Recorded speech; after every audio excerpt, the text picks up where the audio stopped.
নওজোয়ান ছেলে কেন নামাজ পড়ো না? বাপ কেন নামাজ পড়ো না? আল্লাহরে এইভাবে ভুলে গেলা।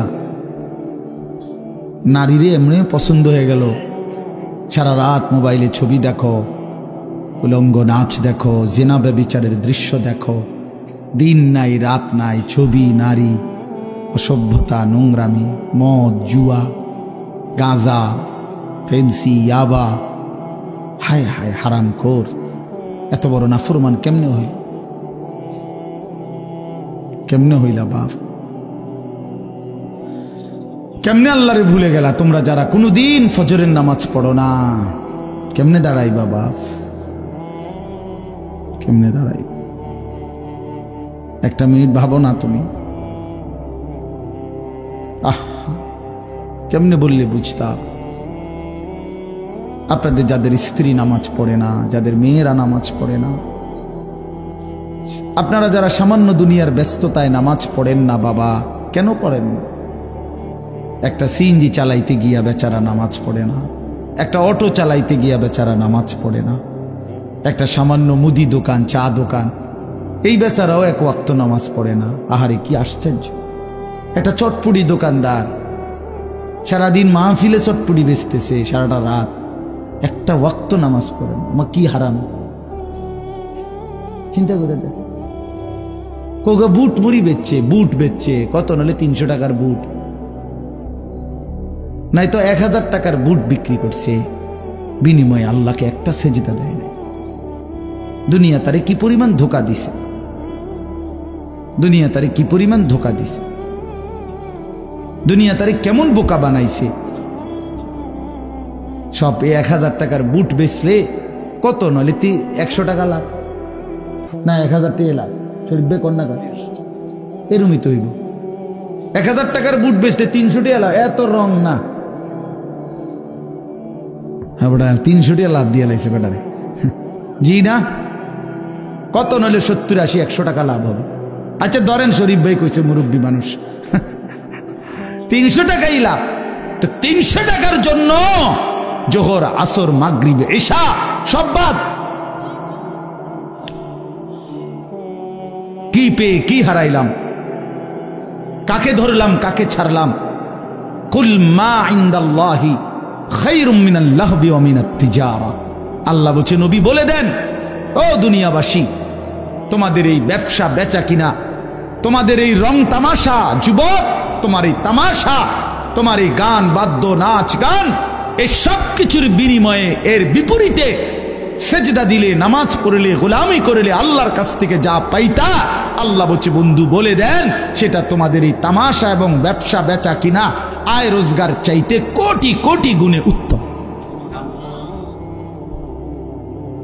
কোটি কোটি গুণে উত্তম।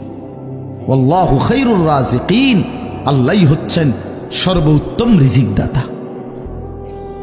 এজন্য প্রিয় ভাই, প্রিয় বাবা, আমার প্রিয় সন্তানরা, ছেলেরা, নওজোয়ান সাথীরা, সবাই মিলে এটা রাত গভীরে আমরা ভাবি, নিজের জীবনের কদর করেন, হায়াতের কদর করেন। এই আয়াত আবার কইলাম, বারবার মনে করবেন যে হুজুরে একটা আয়াত বলছে, ফাকাইফা তাত্তাকুনা ইন কাফারতুম। আল্লাহ খুব মায়া কইরা যেন বলছে, বান্দা কিরে বান্দা এরম করস, কেমনে রে বাঁচবি তুই? কেমনে রে বাঁচবি? কেমনে বাঁচবি বান্দা এত নাফরমানি করে সেই হাসরের ময়দানে, যেদিন কোলের বাচ্চা বুড়া হয়ে যাবে পেরেশানিতে? কোরআন শরীফে আছে, যেদিন ইসরাফিল ফু দিবে, আল্লাহর কসম ভাই, কোরআন শরীফের আয়াত, সূরা হজ একটা সূরা আছে, এখানে আছে, আল্লাহ বলেন, ইন্না জালজালাতাস সাআতি শাইউন আযীম। ইসরাফিল যখন সিংগায় ফু দিবে, জমিনের মধ্যে ভূমিকম্প শুরু হবে গোটা কায়নাতে, তখন মানুষ এই পরিমাণ অস্থির হয়ে যাবে, বেকারার হয়ে ছুটাছুটি করবে। তো আল্লাহ নিজে বলতেছে, ইয়াউমা তারাউনাহা তাদহালু কুল্লু মুরদিআতিন আম্মা আরদাআত। যে মা তার কোলের বাচ্চা দুধ খাওয়াইতেছিল, আল্লাহর কসম আল্লাহ বলে, ওই মা দুধের বাচ্চা ছুঁড়ে ফেলে দিল। এইটার অর্থ এটা। ওয়াতাদাউ কুল্লু যাতি হামলিন হামলাহা। যে মার পেটে সন্তান 8 মাসের 9 মাসের বাচ্চা, আল্লাহ বলেন ওই মা এইভাবে পাগলের মতো দৌড়বে ছুটবে, গর্ভের বাচ্চা নিজে নিজেই বের হয়ে যায়। সুকারা, আল্লাহ বলে সবগুলো মানুষ পাগলের মতো মাতালের মতো হয়ে যাবে, মাতাল হয়ে যাবে, মাতাল। ইয়াউমা ইয়াকুনুন নাসু কাল ফারাশিল মাবসুস, বিক্ষিপ্ত পতঙ্গ, উলু আগুনের মধ্যে, লাইটের মধ্যে যেরকম চারদিক থেকে উইরা উইরা আইসা, যে যেদিক থেকে পাইরা উইরা আইসা শুধু পরে আর মরে, পরে আর মরে, ঠিক না? আল্লাহ কোরআনে বলছে ইসরাফিল ফু দিলে এই কোটি কোটি মানুষ যে যেদিকে পারে ছুটাছুটি করে পড়বে মরবে, পড়বে মরবে। যে যেখানে পড়বে উষ্টা খাইয়া দৌড়াইয়া হাঁফাইয়া ওইখানেই মরতে দেরি নিচে পৌঁছে যাবে কবরে। কারণ এখন দাফন করার কেউ নাই, এখন আর দাফন করবে কেউ? কে দাফন করবে? সব তো দৌড়তেছে।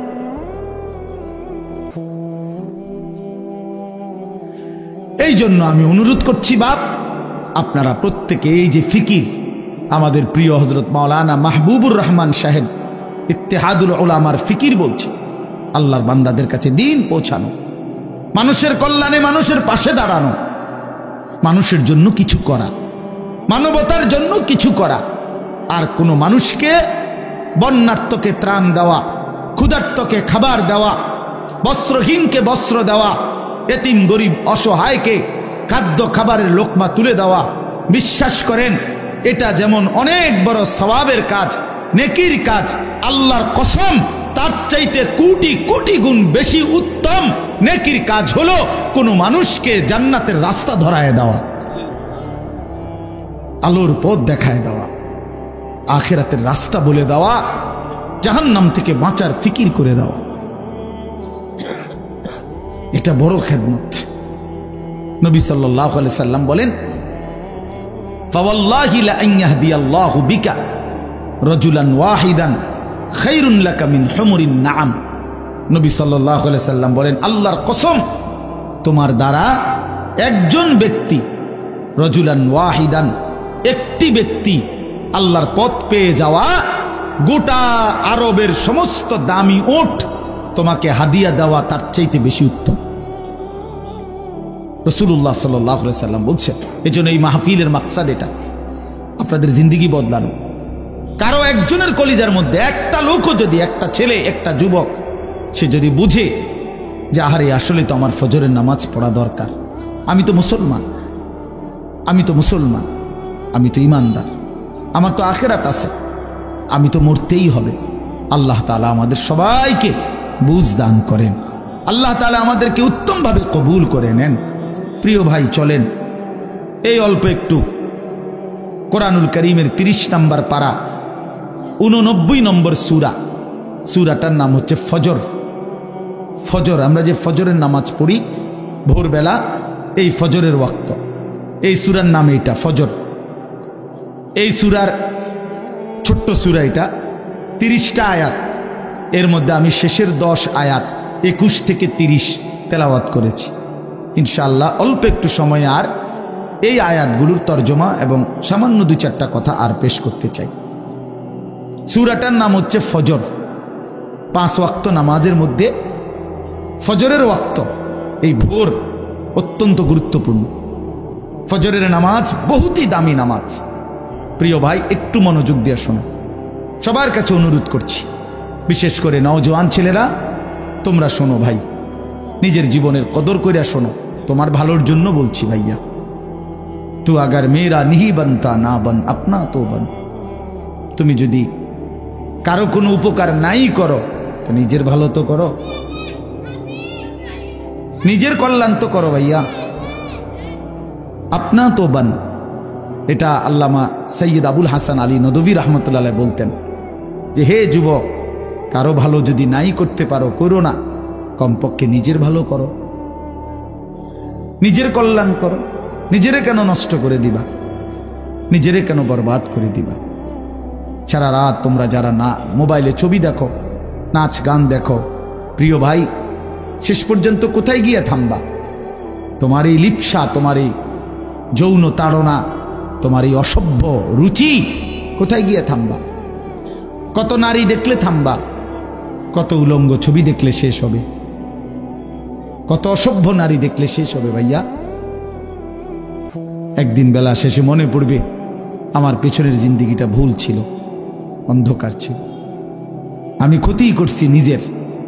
শারীরিক সক্ষমতা দুনিয়াতেও নষ্ট হবে, আখিরাতটাও বরবাদ হবে।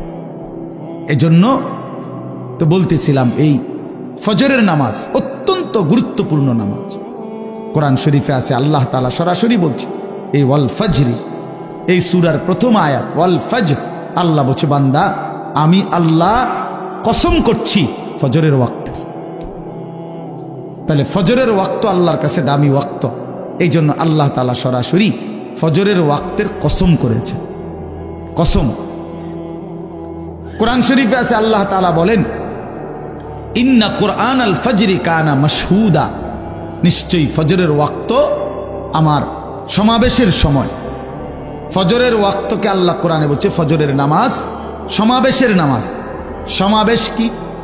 হাদিসে আছে আল্লাহর নবী সাল্লাল্লাহু আলাইহি ওয়াসাল্লাম বলেন সারা রাত আল্লাহর এই জমিনের মধ্যে কোটি কোটি ফেরেশতা এই পৃথিবীতে মানুষের আল্লাহর পক্ষ থেকে বিভিন্ন খেদমত করে, পাহারাদারি করে, এই জমিনে দায়িত্ব আদায় করে। কোটি কোটি ফেরেশতা আছে আমাদের চারদিকে আছে।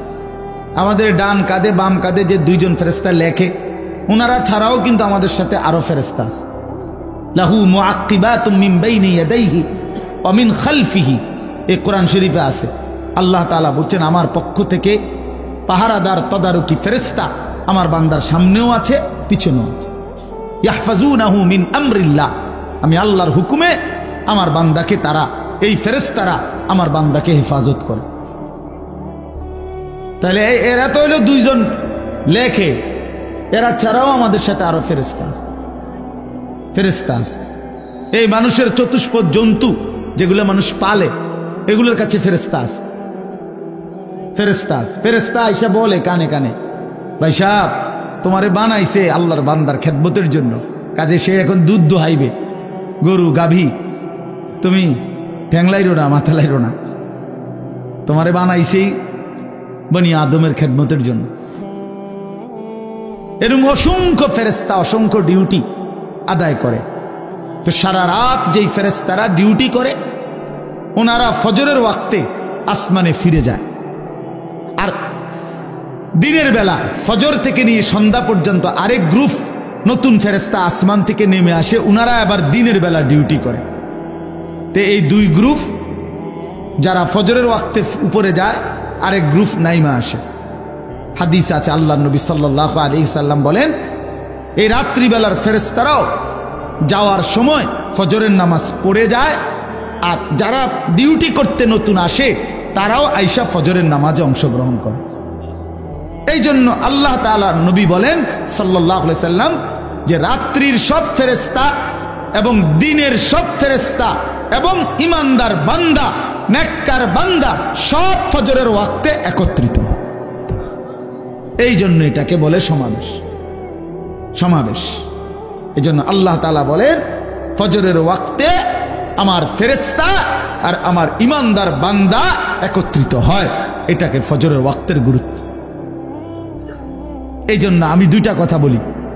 এক নাম্বার কথা হলো সারা রাত যায় ফেরেশতা ডিউটি করলো আমাদের, সে যখন ফজরের ওয়াক্তে নিজে নামাজ পড়ে সে দেখে আহা আমি যে বান্দার ডিউটি করলাম ওই নাফরমান তো ফজরের নামাজে আসলো না।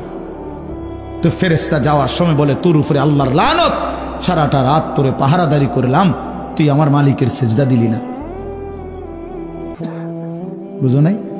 আবার ওই যে দিনের বেলা সারাদিন যেই ফেরেশতারা ডিউটি করবে ওরাও যখন আইসা ফজরের নামাজ পড়ে তো ওই আইসা দেখে নাফরমান ঘুমায়, তো তখন এই ফেরেশতারা বলে তোর রূপে আল্লাহর গজব পড়ুক, তোরে আমি কি ডিউটি করমু, তুই বেঈমান তো নামাজই পড়ো না। এই জন্য যুবক তোমরা যারা ফজরের নামাজ পড়ো না, তোমাদের উপরে আল্লাহ তাআলার কোটি কোটি ফেরেশতা ফজরের ওয়াক্তে লানত দেয়, তোর রূপে খোদার অভিশাপ, আল্লাহর লানত, ফেরেশতার লানত। আর অভিশপ্ত জীবন সুখের হয় না। লানতের জীবন কি হয় না? সুখের হয় না। লানতের জীবন সুখের হয় না। হ্যাঁ, এটা মনে রাখতে হবে। জীবন মানে শুধু ভাত তরকারি না। আমি তো খানা খাইতে পারতেছি, আমি তো ঘুমাই, আমি তো পেশাব পায়খানা করি, আমার তো যৌন চাহিদা পূরণ হয়, আর অসুবিধা কি? আরে বেটা, এগুলো তো কুত্তারও পূরণ হয় বেটা। কুত্তাও তো খায়, কুত্তাও তো খায় বেটা, কুকুরও তো খায়, কুকুরও তো ঘুমায়, কুকুরও তো পেশাব পায়খানা করে, কুত্তারও তো যৌন চাহিদা পূরণ হয়, নাহলে কুকুরের বাচ্চা হয় কেমনে? কথা বলেন না কেন? তাহলে এই জরুরত গুলো তো জানোয়ারেরও পূরণ হয়। খানা, ঘুম, পেশাব পায়খানা, যৌন চাহিদা, এটুকুন নামই যদি হয় জীবন, তা আমার সাথে জানোয়ারের তফাৎ কি? বলে না কেন? বলেন, এই যুবক, বেনামাজি যুবক, বলো তোমার সাথে জানোয়ারের তফাৎ কি? বলো বেটা, লজ্জা থাকলে বলো। এতটুকু হায়া যদি না থাকে, এতটুকু আকল যদি না থাকে, তো কি গোড়ার ডিম পড়লা? যাই পড়ছো, কিছু তো পড়ছো, জেনারেল পড়াই পড়ো না তো। তুমি না কিছু পড়ালেখা করছো বলে, তুমি না কিছু ক্লাস পড়লা, তো কি পড়লা ভাইয়া? মালিক চিনো না, মুনিব চিনো না, আখলাক চিনো না, আল্লাহর গোলামি চিনো না, তো কি শিখলা? আপনাদের বাবাদেরকেও বলি, আপনারা আপনাদের ছেলেকে, বেনামাজি সন্তানকে বলেন না, কি শিখাইলেন? কি শিখাইলেন? কি শিখাইলেন? কারো ফিকির নাই। স্ত্রী সন্তান এদের দিন নিয়া, নামাজ নিয়া, বউটা কোনোদিন পর্দা করে না, বেটার কোনো আওয়াজে নাই। মেয়েটা পর্দা করে না, বাপের চোখে পানি নাই, মার চোখে কোনো টেনশনে নাই, কোনো টেনশন। ৮-৭ পোশাক পরে মেয়েটা প্রতিদিন বাইরে যায়, বেচারা মা একটাবারও ভাবে না, হায় হায় আমার মেয়ে যে এরকম, 16 বছরের আমার মেয়েটা যে এরকম ৮-৭ কাপড় পরে যাচ্ছে, পোশাক পরে যাচ্ছে, রাস্তার ছেলেগুলো দেখলে কি ভাববে? কি এর কোনো শরম বলতে কিচ্ছু, কোনো হায়া লজ্জা নাই, কোনো হায়া লজ্জা। আস্তাগফিরুল্লাহ, কারো কোনো এই নিয়ে টেনশন নাই। ছেলেটা যে আপন ঘরে, মা বাপ জীবিত, মা বাপ জীবিত, তার মা বাচ্চা রয়েছে, বাপ বাচ্চা রয়েছে, এই ঘরে ওরা ঘুমায়, আর ওই ঘরে এই নাফরমান 365 দিনে 18 বছরের এই দামরা, 16 বছরের এই দামরা কোনোদিন ফজরের নামাজ পড়ে না, অথচ মা বাপ জীবিত। এ কেমন মা বাপ, এ কেমন সন্তান? এই মা বাপের সার্থকতা কি? এই সন্তানের সার্থকতা কি? এই জীবনের কি অর্থ? বলেন বাবা, বলে। আমি এই জন্য প্রায় দেখি, আফসোস লাগে, এই মানুষগুলো দোয়া চায় শুধু আমগো কাছে। কি এর দোয়া? হুজুর, হুজুর দোতলার ছাদ ডালাই, একেবারে কদ্দুর খাস করে দোয়া করেন, খাস মানে বৃষ্টি যাতে না হয়, খাস দোয়া। হ্যাঁ, সিমেন্ট দিয়ে দেবো গা, খাস দোয়া। দোতলার ছাদ ডালার দিন খাস দোয়া। হুজুর একটা গাড়ি কিনছি, কদ্দুর খাস করে দোয়া করেন যাতে অ্যাক্সিডেন্ট না করে, যাতে তেল ছাড়া চলে, গ্যাস ছাড়া, খাস দোয়া। হ্যাঁ, মোটর সাইকেল কিনছে, দোয়া করেন। হুজুর এই ভিড়টা লইছি বাজারে, কদ্দুর খাস দোয়া করেন, তাই না? হুজুর দোকানটা দিছি, কদ্দুর খাস করে দোয়া করে দেন। আমনে দোয়া করে বাইর হইলেই, হ্যাঁ, টেলিভিশনটা চালামু। হ্যাঁ, চা দোকানদার তো এটাই বলে, ঠিক না? যে হুজুর আমনে খাস করে দোয়া করে দেন যাতে এই টেলিভিশন চালানোর পর থেকে আর একটা মিনিট যেন কারেন্ট না যায়। কারেন্ট গেলে তো লস, আমার কাস্টমার কমে যায়। হায় হায় মুসলমান, হায় মুসলমান, মোটরসাইকেলের জন্য দোয়া চায়, ছাদ ডালের দোয়া, ভিটের জন্য দোয়া, দোকান ঘরের জন্য দোয়া। আমার কাছে একবার একজনে বলছে, হুজুর 1,10,000 টাকা খরচ করে উনি টেলিভিশন কিনছে, চ্যাপটা একের সত্যি করে বললাম। আমি ওনার ঘরে গেছিলাম, উনি বিদেশ থেকে আইছে, এটা বাক্স খুলছে না, তখন উনি কইছে, কয় হুজুর 1,10,000 খরচ গেছে, দোয়া করে। আমিও দোয়া করছি, ওটা যেই হওয়াদের, আমি তো এই হওয়াদের, আমি দোয়া করছি, ভাই দোয়া করি খাস ভাবে আপনার ঘরে টেলিভিশন লাগাইবার পর থেকে যেন কখনোই কারেন্ট না যায়, আপনার বউ বাচ্চা যেন 24 ঘন্টা টেলিভিশন দেখতে পারে, নাচ গান, সব যেন দেখে, আপনার ঘরে যেন সারাক্ষণ আপনার বউ বাচ্চা যেন বৈশা টেলিভিশন চাইতারে। ক হুজুর খুব রাগ করছেন না? হইতে কই আমি আপনি ওয়াজ দোয়ার ডকে বোঝেন না? দোয়ার ডক দেখেই তো বোঝা উচিত হ্যাঁ রাগ করছি না খুশি হয়েছি। কি দোয়া করতাম, কি দোয়া চাইলেন? মুসলমান কিসের জন্য বললেন? আমাদের বাংলাদেশের একজন বড় বক্তা আছেন হযরত মাওলানা আব্দুল বাসেত খান সাহেব। আলহামদুলিল্লাহ শনিবারে আমার মাদ্রাসায় আসবে, আপনাদেরকে দাওয়াত করলাম। হযরত মাগরিব বাদ বয়ান করবে। আল্লামা খালেদ সাইফুল্লাহ আইয়ুবী সাহেব আসরবাদ বয়ান করবে। আমার শায়েখ আল্লামা মুফতি মুশতাকুন নবী সাহেব এশাবাদ বয়ান করবে। আমাদের হেফাজতে ইসলামের মহাসচিব আল্লামা শায়েখ সাজিদুর রহমান হুজুর শেষে দোয়া করবে, কথা বলবে। শনিবার দিনে 14 তারিখ ময়নামতি ক্যান্টনমেন্ট সাহেবের বাজার। তো ওই হুজুরের এক বয়ানে আল্লামা আব্দুল বাসেত খান সাহেব, আমাদের সারা বাংলাদেশের ওয়াইজদের একটা সংগঠন আছে রাবেতাতুল ওয়াইজিন, এই ওয়াইজিনদের এই সংগঠনের তিনি সভাপতি সারা বাংলাদেশে। তো হুজুরে বলছে কয় ওনার কাছে সরাসরি এক ভদ্রলোক ফোন করে জিজ্ঞাসা করছে যে হুজুর আমার যে সামনের রুমের তাকের মধ্যে 4টা কোরআন শরীফ আছে, আমার এই রুমটাতে তো টেলিভিশন চলে, আমি কি কোরআন শরীফগুলো বাহিরে বারান্দায় রাখতে পারবো? কোনো অসুবিধা হবে কিনা, গুনাহ হবে কিনা? এই হুজুরে বলছে কথা এটা। আমি রীতিমতো লাজবাব হয়ে গেলাম, নির্বাক হয়ে গেলাম যে হায় মুসলমান কি জিজ্ঞাসা করতেছে, মুসলমান কি জানতে চাইতেছে যে টেলিভিশন চলার সুবিধার্থে আল্লাহর কোরআনকে ঘর থেকে বের করে দিতে চাই। আহা মুসলমান, হায় মুসলমান, একেবারে নিম্নবিত্ত মানুষ, তার ঘরেও রঙিন টেলিভিশন চলতেছে, কিন্তু আল্লাহর কোরআন আপনি খুঁজলেও পাবেন না, খুঁজলেও পাবেন। আচ্ছা ভাই, এই বাচ্চাগুলোর আওয়াজ বন্ধ করা যায় না? এত রাত হইল বাচ্চাগুলো কেন চিল্লাইতেছে আসছেন? তো এই কারণে বললাম ফজরের ওয়াক্ত আপনারা সবার কাছে অনুরোধ, অত্যন্ত গুরুত্বপূর্ণ ওয়াক্ত। কোরআন শরীফে আল্লাহ তাআলা 3টা জাতির কথা বিশেষভাবে বলছেন। একটা হলো কওমে লূত, যাদেরকে আল্লাহ মাটি উল্টায়া জমিন উল্টায়া ধ্বংস করে দিছে। কওমে শুআইব, কওমে সালেহ, এই 2 নবীর জাতিকে আল্লাহ তাআলা আসমানি ফেরেশতার বিকট আওয়াজ দিয়ে পুরা জাতি ধ্বংস করে দিছে আল্লাহ নাফরমানির কারণে। আল্লাহর কসম কোরআন শরীফে আছে, এই 3টি অবাধ্য জাতিকে আল্লাহ ধ্বংস করছেন ফজরের ওয়াক্ত। এজন্য ফজরের ওয়াক্তে জালেমের পরাজয় হয়, ফজরের ওয়াক্তে হকের বিজয় হয়, ইমানদারের বিজয় হয়। এজন্য ফজরের নামাজকে মুমিনের নামাজ বলে, সালাতুল মুমিন। ফজর হলো মুমিনের নামাজ। আল্লাহ রাসূল সাল্লাল্লাহু আলাইহি সাল্লাম বলছে, যারা মুনাফিক তাদের জন্য ফজর পড়া খুব কষ্টকর। আল্লাহর কসম রাসূল বলছে, রাসূলুল্লাহ সাল্লাল্লাহু আলাইহি সাল্লাম বলছে ফজরের নামাজ পড়তে কষ্টকর যারা মুনাফিক, আসকাল ভারী।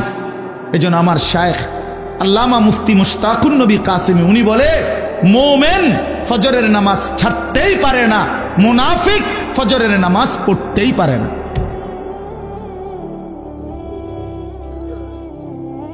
এজন্য খামখেয়ালি করেন না, ফজরের নামাজ বহুত গুরুত্বপূর্ণ। আমাদের নবী সাল্লাল্লাহু আলাইহি সাল্লাম রবিউল আউয়াল মাসের সোমবারে সর্বশেষ উম্মতকে, নবীর সাহাবীদেরকে মসজিদে ফজরের নামাজের সময় দেখে পুরা মসজিদ ভরা দেখে খুশি হয়েছিলেন এবং নবীজি চোখের পানি ফেলে কাঁদছিলেন। আর আয়েশা রাদিয়াল্লাহু তাআলা আনহাকে বলছিলেন, নবীজি ফজরের নামাজে সেদিন ইন্তেকালের দিন যেতে পারেন নাই, এত অসুস্থ ছিল। তো হুজরাত থেকে তাকায়া দেখছে সাহাবীরা ফজরের নামাজ পড়তেছে, সবাই মসজিদ ভরা। সেদিন নবীজির সোমবার রবিউল আউয়ালে নবীজি চোখের পানি ফেলছিলেন আর বলছিলেন, আয়েশা আমার 23 বছরের মেহনত সার্থক। 23টা বছর আমি চোখের পানি ফেলছি, রক্ত ঝরিয়েছি, তায়েফে পেটে পাথর বাঁধছি, বিনিময়ে আমি যেমনটা চেয়েছি আমার সাহাবীদেরকে তেমন দেখলাম, ফজরের ওয়াক্তে মসজিদ ভরা দেখলাম। এরপরেই নবীজি আল্লাহর কাছে বলছে, আল্লাহ আল্লাহুম্মা রফিক আল আলা, আপনি বন্ধুর কাছে আমি যেতে চাই। এই সেদিন জোহরের আগেই সোমবার দিন আল্লাহ রাসূল সাল্লাল্লাহু আলাইহি ওয়াসাল্লাম ইন্তেকাল করছে। এটাই বিশুদ্ধ ইতিহাস। এজন্য নবী সাল্লাল্লাহু আলাইহি সাল্লাম উম্মতকে শেষ কোন নামাজে দেখছেন? সবাই বলেন, সবাই বলেন। সেই উম্মত যখন আমলনামা নিয়ে নবীর সামনে যাবে আর আল্লাহ রসুলের হাতে নিজের আমলনামা তুলে দিবে, ইয়া রাসূলুল্লাহ, এই যে আমার আমলনামা, আপনি আমার জন্য একটু সুপারিশ করেন। আল্লাহর কসম, নবীজি সাল্লাল্লাহু আলাইহি সাল্লাম তখন তাকিয়ে দেখবে আর দেখবে পৃষ্ঠার পর পৃষ্ঠা, বছরের পর বছর নামাজ নাই, ফজরের নামাজ 5 ওয়াক্ত নামাজ নাই, 40 বছর সুদ খাইছে, 30 বছর ধরে মিথ্যা বলছে, হায়াতের 60 বছর, অথচ অনবরত প্রতিনিয়ত বিড়ি সিগারেট খাইয়া গেছে। 60 বছর বয়স, চা দোকানে আড্ডা দিছে, নাটক সিনেমা নর্তকীর ছবি দেখছে, কথায় কথায় মিথ্যা বলছে, গালিগালাজ করছে। আল্লাহর কসম বন্ধু, কিতাবের মধ্যে আছে, নবীজি চোখের পানি ফেলে দিবেন, বলবেন, উম্মত এ কি আমল নামা নিয়ে আসলা? এটাই শ্রেষ্ঠ নবীর, শ্রেষ্ঠ উম্মতের আমল নামা? তুমি জানো উম্মত, আমি 23টা বছর উম্মত তোমাদের জন্য আমি দিবা নিশি কাঁদছি উম্মত। আম্মা জান আয়েশা রাদিয়াল্লাহু তাআলা আনহা বলছেন, এশার নামাজের পরে নবী দাঁড়াইছে ফজরের আজান পর্যন্ত উম্মতের জন্য, এক দাঁড়ানোতে চোখের পানি ফেলে কাঁদছে। নবীজি বলবেন, ভাইয়া উম্মত আমি 23টা বছর কেঁদেছি, সারা রাত কাঁদছি তোদের জন্য। তায়েফের পাথরের আঘাতে আমার পিঠটা চালনির মতো ছিদ্র ছিদ্র হয়ে গেছে। উহুদের দান দান করা শহীদ, এই রক্তাক্ত শরীর নিয়ে আমি উহুদের ময়দানে বেহুশ হয়ে পড়েছিলাম। ক্ষুধার কষ্টে আমি পেটে 2টা পাথর বাঁধছিলাম। আমার ঘরের চুলায় 3 মাস আগুন জ্বলে নাই। এত রক্ত, এত চোখের পানি, এত ক্ষুধার কষ্ট বিনিময়ে উম্মত এই আমল নামা? তুমি আমার এত বড় বেইজ্জতি কেমনে করলা উম্মত? আমি শ্রেষ্ঠ নবী, তুমি আমার শ্রেষ্ঠ উম্মত। আমি সেই শ্রেষ্ঠ উম্মতের আমল নামা নিয়ে আমার মতো এত বড় নবী আমি আমার মালিকের সামনে কেমনে দেখাবো? বলো না ভাইয়া, কেমনে দেখাবো? তুমি যদি রসুলের চোখের পানি ঝরাও তো তোমারে মুক্তি দিবে কে? তোমার আমল নামা দেখে যদি নবীর চোখে পানি ঝরে তোমারে মাফ করবে কে? হ্যাঁ, কে মাফ করবে? এত বড় বেইজ্জতি রসুলকে কইরেন না ভাই, কইরেন না। নবীজি সাল্লাল্লাহু আলাইহি ওয়াসাল্লাম কষ্ট পাবে, বলবে, উম্মত আমি অনেক কষ্ট করছি, জানো না উম্মত? 3 দিন ক্ষুধার্ত থাইকা নবী আবু বকর ওমরকে নিয়ে, আমি নিজে হাদিসে পড়ছি, 3 দিনের ক্ষুধার্ত থাকার পরে 2টা খেজুর আর একটু পানি পান করছে। এরপরেও বলছে, ওমর আল্লাহর কসম, এইটুকুর জন্য হাসরের ময়দানে আল্লাহর কাছে জবাবদিহি করতে হবে, এই 2টা খেজুর আর একটু পানির জন্য, অথচ 3 দিনের ক্ষুধার্ত। এই জন্য ইনশাআল্লাহ সবাই নিয়ত করি আজকে এই রাত গভীরে যে আমরা ফজরের নামাজ পড়ব। বলো না বাবা, ছেলেরা বলো, ভাই নিয়ত করো, বাপ নিয়ত করো, ফজরের নামাজ বিজয়ের নামাজ, ফজরের নামাজ ইনকিলাব, ফজরের নামাজ বিজয়ের নামাজ, ফজরের নামাজ ইমানদারের নামাজ। তোমরা যদি নিয়ত করতে পারো যে ইনশাআল্লাহ ফজরের নামাজ পড়বা, পড়তে চেষ্টা করো, আমি বিশ্বাস করো, আমি বললাম আগামী দিনে ইমাম মাহদির পক্ষে তোমরা লড়তে পারবা ইনশাআল্লাহ। সারা পৃথিবীর মধ্যে, সারা পৃথিবীতে মজলুমের বিজয় হচ্ছে, সারা পৃথিবীতে ইমানের জয় জয়কার, আলহামদুলিল্লাহ। জানো না বন্ধু, পৃথিবীর দৃশ্যপট বদলে যাচ্ছে, পৃথিবীর পুরো হিসাব কিতাব বদলে গেছে, বদলে গেছে পৃথিবীর হিসাব। মজলুমের বিজয় হচ্ছে, ইমানদারের বিজয় হচ্ছে। 54 বছর একটানা এক জালেম শাসক বাপ পুত দুইজনে মিলে ইসলামের গুরুত্বপূর্ণ অত্যন্ত ফজিলতপূর্ণ একটি দেশ সিরিয়া, শাম দেশ, যেখানে 54 বছর ধরে এক টানা বাপ আর ফুত দুইজনে মিলে জালেম জুলুমের শাসন কায়েম করেছিল। লক্ষ লক্ষ লক্ষ মুসলমানের রক্তে সিরিয়ার জমিন ভাসায় দিছিল, লাখ লাখ মুসলমানকে বন্দী করেছিল। সেই সিরিয়ার জালেম স্বৈর শাসক ফ্যাসিস্ট ওই জালেম গত 8 ডিসেম্বর, এই ডিসেম্বর মাসের 8 তারিখ, সেও ওইখানে ইমানদার মুজাহিদিনদের আক্রমণের মুখে ওই বেঈমান ওই নাফরমানেও সে নিজ দেশ ছেড়ে পালায় গেছে। শোনেন নাই আপনারা? এই 8 তারিখ নতুন উইকেট পড়ছে, জানেন না? হ্যাঁ, নতুন উইকেট পড়ছে 8 তারিখ। ইতিমধ্যে 2 উইকেট পড়ে গেছে। 5ই আগস্ট 1 উইকেট পড়ছে, আর 8ই ডিসেম্বর 2য় উইকেট পড়ছে। 2024 উইকেট পড়ার বছর। এবছর বোলিং ভালো হয়েছে, এবছরের বোলিং ভালো হয়েছে। ইনশাআল্লাহ আগামী উইকেট পড়বে ইনশাআল্লাহ। সামনের উইকেট নেতানিয়াহু, ইসরায়েলের ওই বেঈমান, ইসরায়েলের ওই কুত্তা, ইসরায়েলের ওই প্রধানমন্ত্রী। ইনশাআল্লাহ আগামী উইকেট একটা পড়ে যাবে ইনশাআল্লাহ। দেখবা, শুনবা যুবক, ইমানদার শুনবা তোমরা, যে আগামীর যে কোনো দিন এই নেতানিয়াহু পলাইবে ইনশাআল্লাহ, পলাবে ইনশাআল্লাহ। ফিলিস্তিন বিজয় হবে, কালেমার বিজয় হবে, বাইতুল মুকাদ্দাস মসজিদে আকসার বিজয় হবে ইনশাআল্লাহ, ইনশাআল্লাহ। সারা পৃথিবীতে ইমানের বিজয়। কারো ধমকে পরোয়া করার কিচ্ছু নাই, ইমানদার কোনো ভয় করার কিছু নাই। পার্শ্ববর্তী ইন্ডিয়া 110 কোটি 130 কোটি বেঈমানের ভয় দেখায়, সংখ্যার ভয় দেখায়। আমরা 130 কোটিকে ভয় করি না, কোনো পরোয়া করি না আমরা। তোর 130 কোটি না, 230 কোটিও যদি হয় আমরা গণাত ধরি না। আমাদের একজন, আমাদের একজন, একজন, একজন আল্লাহ। কয়জন বলো, কয়জন? আরে একজনই আমাদের বড়। আল্লাহু আকবার, আল্লাহু আকবার, আল্লাহু আকবার।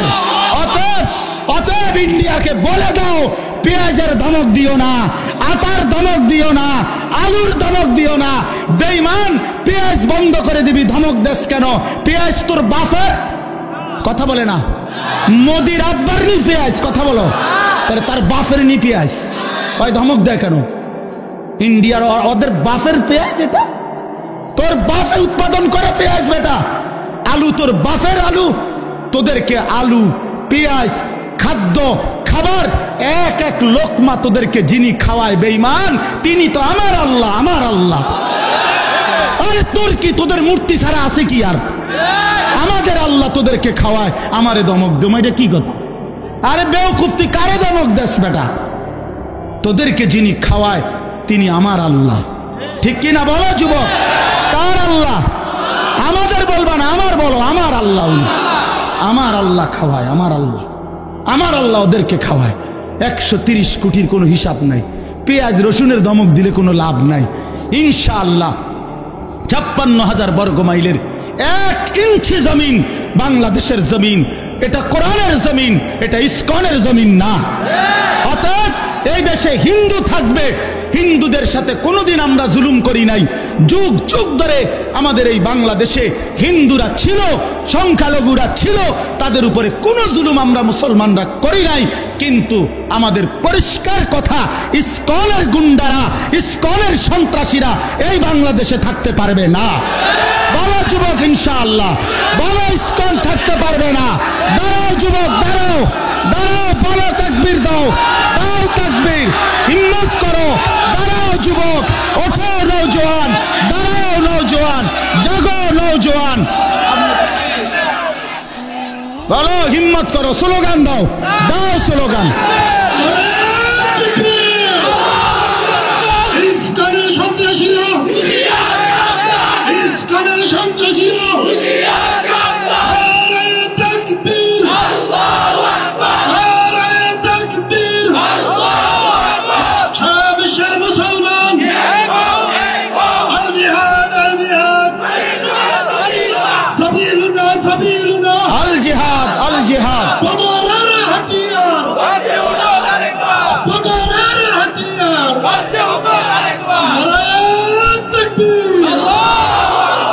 বসো ভাইয়া, ইমানদার মরে না, ইমানদার মরে না।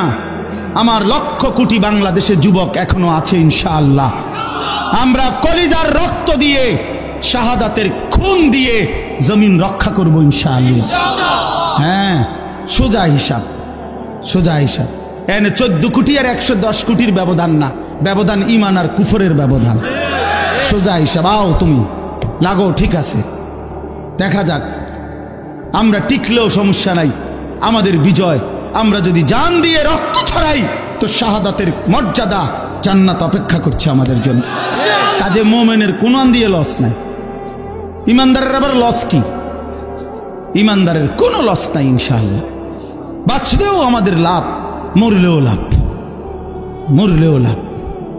সোজা হিসাব। শহীদ অ্যাডভোকেট সাইফুল ইসলাম আলিফের আজকের এই ইত্তেহাদুল উলামা পরিষদের পক্ষ থেকে আমরা আবারও দাবি জানাই, শহীদ অ্যাডভোকেট সাইফুল ইসলাম আলিফের পবিত্র রক্তের উপরে, শাহাদাতের খুনের উপরে বাংলাদেশে ইসকন নিষিদ্ধ হবে। কালেমার পতাকা উড়বে বাংলাদেশে, ইমানের পতাকা উড়বে। এদেশ বাংলাদেশ মুসলমানের দেশ, এদেশ কালেমার দেশ। এখানে আমরা আজান দিয়ে ঘুম ভাঙ্গে আমাদের, এখানে আমাদের ভোর হয় আজানের শব্দে। এখানে লক্ষ আউলিয়া কেরাম বুজুর্গানে দিন কলিজার খুন দিয়েছে, মাথার ঘাম পায়ে ফেলেছে, উম্মতের দুয়ারে দুয়ারে কালেমার ফেরি করছে। এমন পবিত্র বাংলার জমিন কোন বেঈমানের হাতে তুলে দেওয়া হবে না। কোন ষড়যন্ত্র ইনশাআল্লাহ বাংলাদেশে ইমানের বিরুদ্ধে, ইসলামের বিরুদ্ধে বাস্তবায়ন হতে দেওয়া হবে না ইনশাআল্লাহ। হ্যাঁ হ্যাঁ, আপনারা না, আমি আমার সন্তানের লগে বুঝাপড়া করে নিছি। হ্যাঁ হ্যাঁ, সোজা কথা। আমার 2 ফুটের আমি বলে নিছি, ফুট বাপ ফুট দুইজনে মিল্লা রেডি থাকিস, হয় আমি জান দেব না তুই জান দিবি বেটা, কোনো অসুবিধা নাই বেটা। আমার রক্ত ঝরলো সমস্যা নাই, তুই সন্তানের রক্ত ঝরলো সমস্যা নাই। বাপ মরলো শহীদ হব, পুত মরলো শহীদ হব বেটা, সমস্যা কি বেটা, সমস্যা কি? আমার বিবি সেদিন আমারে বলতেছে, আমি এর আগে বাইরে মনসা, আল্লাহর কসম, সে নিজে বলছে আমি এর আগে বাইরে মনসা। বলেন কি? আল্লাহর জন্য জান দেওয়া, মরতেই হবে যখন, শহীদি মরণ দিও আমাকে। ইমানের মরণ, শাহাদাতের মরণ, বহুতই মুবারক মরণ। শহীদ সাইফুল ইসলাম মরে নাই, সে আল্লাহর জান্নাতে ঘুরছে। আলহামদুলিল্লাহ, আলহামদুলিল্লাহ, আলহামদুলিল্লাহ। এজন্য প্রিয় সাথী আমার, ছেলেরা আমার, নষ্ট হইও না বাপ, যুবক নষ্ট হইও না, চরিত্রহীন হইও না ভাইয়া, জীবনটা বরবাদ করে দিও না। নারী এমনি মিলে যাবে, হুদাই এত পাগল হইও না। এমনি একটা বিবাহিত হালাল স্ত্রী আল্লাহ মিলাই দিবে, এটা আল্লাহর ওয়াদা। যাকে আল্লাহ তাআলা পুরুষ বানাইছেন তার জন্য আল্লাহ তাআলা হালাল স্ত্রী সৃষ্টি করেছেন। ও কিটটা তুমি এরকম পাগল হয়ে গেছো? পৃথিবীতে নারী পুরুষের, স্বামী স্ত্রীর এই পবিত্র সম্পর্ক প্রথম দিন থেকে, প্রথম দিন থেকে। পৃথিবীর প্রথম সম্পর্ক কিসের সম্পর্ক? স্বামী স্ত্রী সম্পর্ক। আরে আদম হাওয়া কি ছিল? বোঝো নাই কথা? পৃথিবীর প্রথম সম্পর্ক কিসের সম্পর্ক? স্বামী স্ত্রীর সম্পর্ক। আদম হাওয়া তো কি ছিল? তাহলে বুঝা গেল পৃথিবীতে আল্লাহ তাআলা প্রথম সম্পর্ক কায়েম করছেন স্বামী স্ত্রী। অতএব এটা চলবে, এটা চলবে। অপেক্ষা করো নওজোয়ান, নষ্ট হইও না। সারা রাত নারী দেখো না, ছবি দেখো না। আমি অনুরোধ করলাম, আমি যদি পারতাম তোমার কাছে গিয়ে বলতাম, আমার যদি সুযোগ থাকতো আমি বুকে জড়াইয়া বলতাম, আমার প্রতি ফোঁটা চোখের পানি তুমি নওজোয়ানের জন্য। তুমি বদলাইলে পৃথিবী বদলায় যাবে ইনশাআল্লাহ। যুবকের সেজদা আল্লাহর আরশ কাইপা ওঠে। নওজোয়ান সেজদা দিলে আল্লাহ আরশে আজিম থেকে বলে, যুবক তুই আমারে সেজদা দিলি, যা ওয়াদা দিলাম হাসরের ময়দান আমি তোরে আমার আরশের ছায়া দেব। তোরে আমি পাশে বসাবো নওজোয়ান, তুই স্টেজে বইবি, স্টেজে, স্টেজে বসবি। বাকিরা তাকায় দেখবে, বাপরে আমগো এলাকার হেতে দি বাদশাহ। আল্লাহ তৌফিক দান করে। চলেন এই আয়াতগুলোর তর্জমা বলি, শুধু তর্জমা। আল্লাহ তাআলা বলেন, কাল্লা ইদা দুক্কাতিল আরদু দাক্কান দাক্কা। বান্দা শুনো, যত লাফালাফি ফালাফালি করো মনে রাখো, তুমিও একদিন থাকবা না, পৃথিবীও একদিন থাকবে না। এই গোটা জমিন আমি আল্লাহ তাআলা চূর্ণ বিচূর্ণ করে ফেলব, সব শেষ করে ফেলব। আসমান, জমিন, চন্দ্র, সূর্য সব শেষ করে ফেলব। হাসরের মাঠ কায়েম হবে। ওয়াজা রব্বুক, আর তোমার রব, সমস্ত মানুষ দাঁড়িয়ে থাকবে হাসরের মাঠে। তোমার রব আল্লাহ হাসরের মাঠে আগমন করবেন। ওয়াল মালাকু সাফফান সাফফা, কোটি কোটি ফেরেশতা হাসরের ময়দানে সারিবদ্ধভাবে দাঁড়াবে।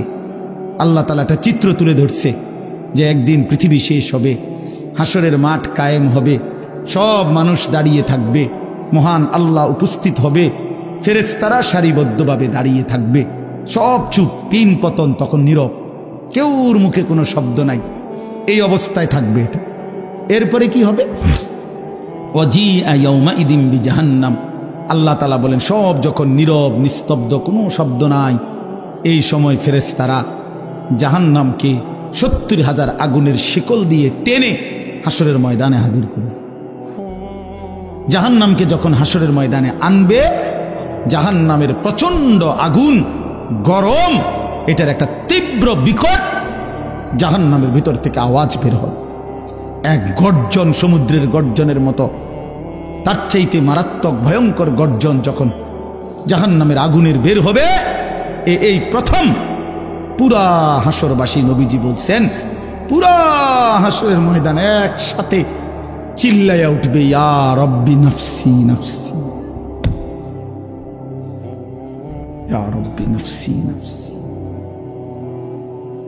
এই মাওলা আমারে বাঁচা, জাহান্নামের আগুন থেকে বাঁচা মাওলা।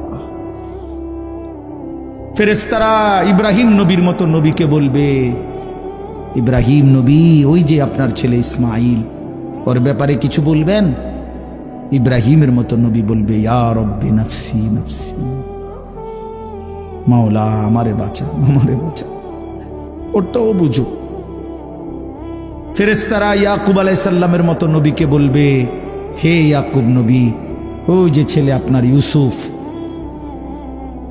ওর জন্য আপনি দুনিয়াতে 40 বছর একটানা কাঁদছিলেন, চোখটা অন্ধ বানায় ফেলছিলেন, আজ হাসরের ময়দানে ওর ব্যাপারে কিছু বলবেন? ইয়াকুব আলাইহিস সালাম বলবে, ইয়া রব্বি নফসি নফসি, মাওলা আমারে বাঁচান। ওটাও বুঝুক।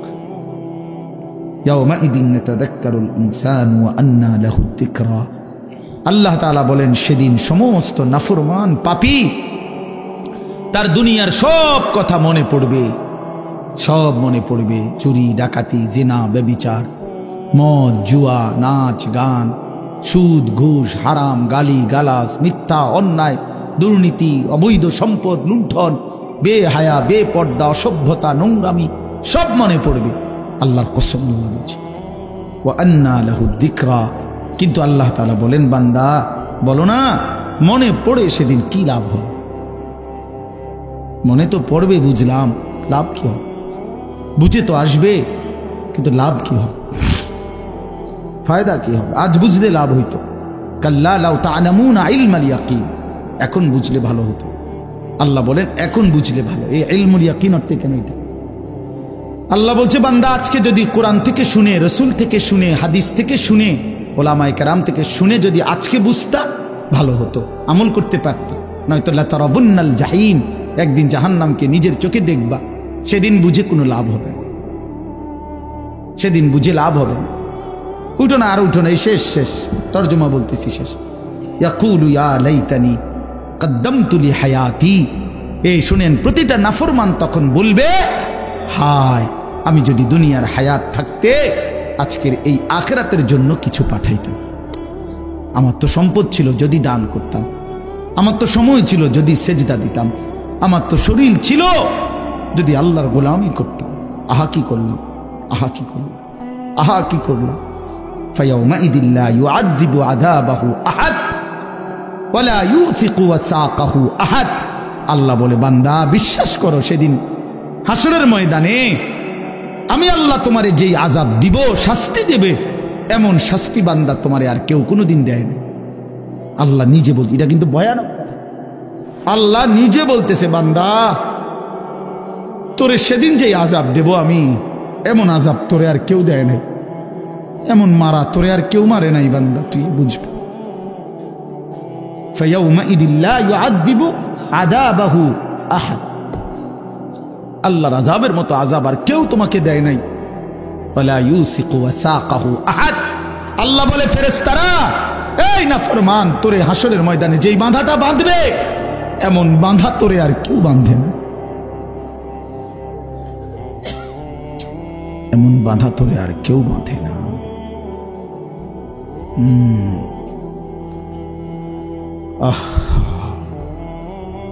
চলেন ফিরবার চেষ্টা করি, আমিও আপনিও। আল্লাহ আমাদেরকে বিবেক দান করেন।